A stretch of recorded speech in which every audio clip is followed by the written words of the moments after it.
made a very interesting point that up until now, I certainly did not realize today's date, he said, 9/11. Back to you. David, the video we were watching just moments ago is hundreds and hundreds of people running as fast as they could run. Does that give anybody hope that a lot more people than we now think made it out alive?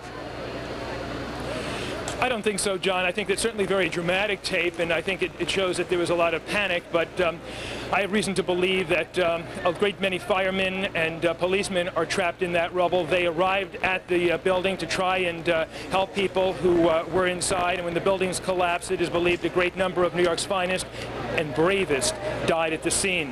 I can tell you because I was here this morning a few minutes after 9 o'clock, and when the buildings began to collapse, it was a very dramatic scene here on the streets. The white cloud of smoke that spread in my direction caused myself and the police to run as fast as we could in the opposite direction. But at the end of the day, I think we're only now just getting a small glimpse of the extent of the damage. Back to you. Correspondent David Lee Miller. David, thank you very much. This just in, it has been confirmed that President Bush will address the nation at 9 p.m. Eastern Time tonight. That's 6 p.m. Pacific. You will see it here live on the Fox News Channel. We take it back to correspondent Catherine Herridge. She is at one of the triage centers in New York City where they... And get it right so that we don't have another largely ineffectual strike as we did following the embassy bombings. The strikes did not get Osama bin Laden and obviously did not have any lasting impact on his operations since he has been behind most of the threats that the U.S. has had to react to over the years. And of course, if the evidence indicates that he was behind this as well, then of course we really didn't do much to stop him with that earlier strike. And I think all that would argue for some very... CNN's Aaron Brown from his rooftop vantage point in New York. Oh, actually, this is Nick Robertson now in Kabul. Nick, what can you tell us out there? Well, Jerry, it's about 2:30 in the morning here in Kabul. We can hear explosions around the perimeter of the city. We're in a position here which gives us a view over the whole city. We just heard an impact perhaps a few miles away. If I listen, you can hear the ripple of explosions around the city. Perhaps we've heard there the sixth explosion. I see gunbursts and starbursts in the air. Tracer fire is coming up out of the city. I hear aircraft flying above the city of Kabul. Perhaps we've heard half a dozen to 10 detonations on the perimeter of the city, some coming from the area close to the airport. I see on the horizon what could be a fire on the horizon, close perhaps to where the airport might be. A flash came up then from the airport. Some ground fire coming up here in Kabul. A lot of flashing reflecting off clouds towards the horizon here. We thought that might have been a thunderstorm before. The detonations we're hearing now much louder than a thunderstorm. Also detonations very similar to those caused by large missiles. I've been in Belgrade and I've been in Baghdad and seen cruise missiles arrive in both those cities. The detonations we're hearing in Kabul right now certainly sound like the detonations of loud missiles that are coming in. We do see tracer fire going up into the air and hear the detonations towards the perimeter of the city, heavy air detonations we can hear now. It's what sounds like a lot of anti-aircraft fire going up. Multiple detonations we can hear in the air. I'll try and be quiet for a moment, see if we can pick up some of those sounds coming in from the perimeter of the city, Joey.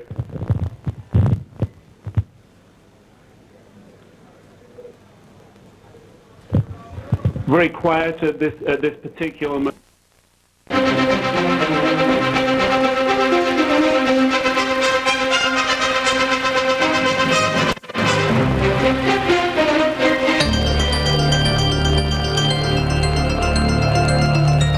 Today we've had a national tragedy. I've never seen anything like it. It literally blew itself into World Trade Center.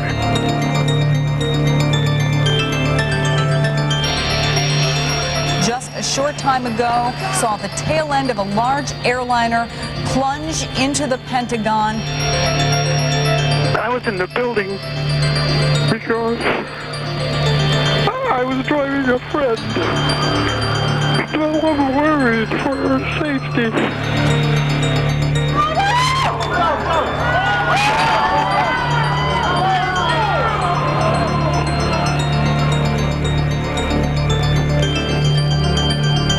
The World Trade Center is no more.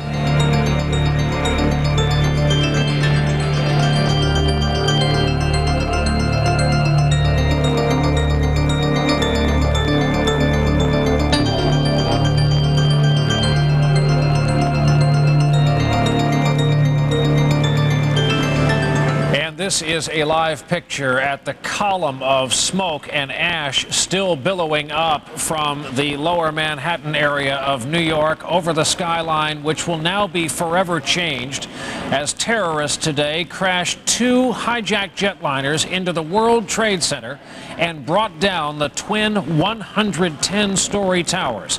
Another hijacked commercial jetliner crashed into the Pentagon in Washington. Good evening to you. I'm Brian Williams. It is 6 p.m. on the East Coast, 3 p.m. on the West Coast on what has been one of the most horrifying days in American history. Terrorists carrying out well-planned, well-coordinated attacks that have left perhaps thousands dead, thousands more. Coming across the scene. Nick Robertson, can you hear us? We're being told, Joey, I can hear you if you can hear me. Certainly, big detonation and missiles flying across the city. We're being told from sources in Kandahar, that's the spiritual capital of Afghanistan, 300 miles south of here, that there is no rocket activity like this south of here in Kandahar.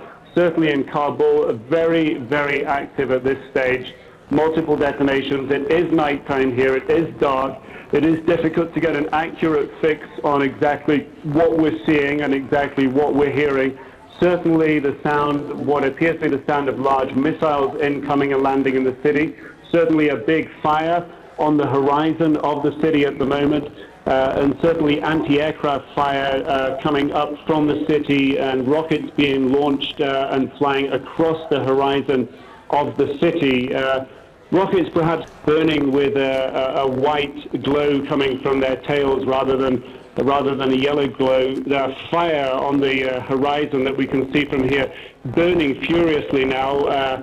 Perhaps it would be accurate at this stage to suspect that that was a fuel dump that's been hit by the way that it's burning, flames leaping, and that fuel dump must be perhaps 5 to 8 miles from where I am.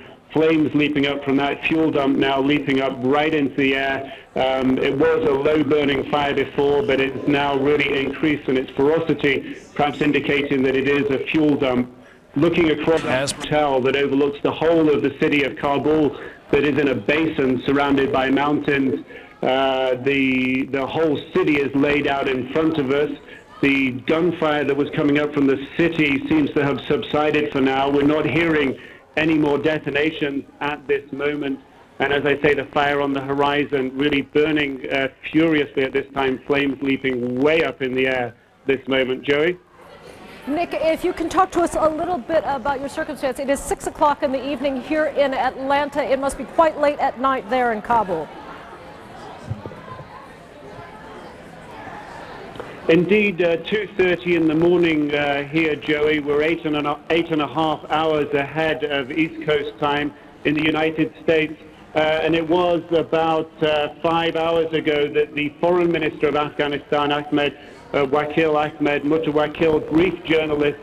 I hear more detonations going off now. He said that the Taliban had not taken precautions against the possibility of there being an air attack against Afghanistan. He said because it was not necessary. The Taliban spiritual leader, Mullah Omar, had also made a statement saying that they felt Osama bin Laden wasn't responsible for what had happened in the United States. He said his country was a peaceful country. He wanted it to be at peace, and he wanted peace in other countries around the world. Certainly what we're seeing in Kabul these early hours of this Wednesday morning is very far from peace. Certainly multiple explosions happening in and around the city. There is a front line about 50 miles north of the city where the Taliban are fighting a battle against the Northern Alliance here. We could hear detonations coming from that northern area as well. But on the perimeter of the city, particularly in the direction of the Kabul airport, which is about 5 to 8 miles from where we are, detonations coming from there. I remember standing on this balcony about 4 years ago watching fighter jets bomb that airport as part of Afghanistan's ongoing civil war. The flash at the airport to us hearing the detonation at the hotel is about the same duration. So I am using that as an estimate to gauge that those missiles again are falling in the area of the airport. First we're seeing the flash, and then we hear the detonation some several seconds afterwards, and they appear to be coming from that airport area, in some cases several miles away from us. There is still a lot of flashing we can see in the air reflected off clouds.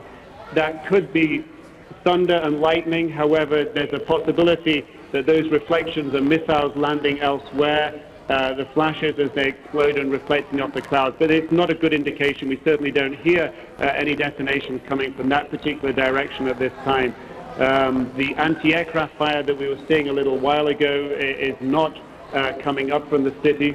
The city, apart from the detonations we were hearing a few minutes ago, appears very, very calm. The visibility here is excellent. We can see all the way across the city. It lies on a plain that's surrounded by the mountains here in Kabul. We have high mountains to the right. These mountains were used by the Mujahideen as vantage points for shelling the city several years ago during the Mujahideen infighting in Kabul. The last 5 years, the Taliban have been in control of this city, have been trying to extend their control over and across Afghanistan.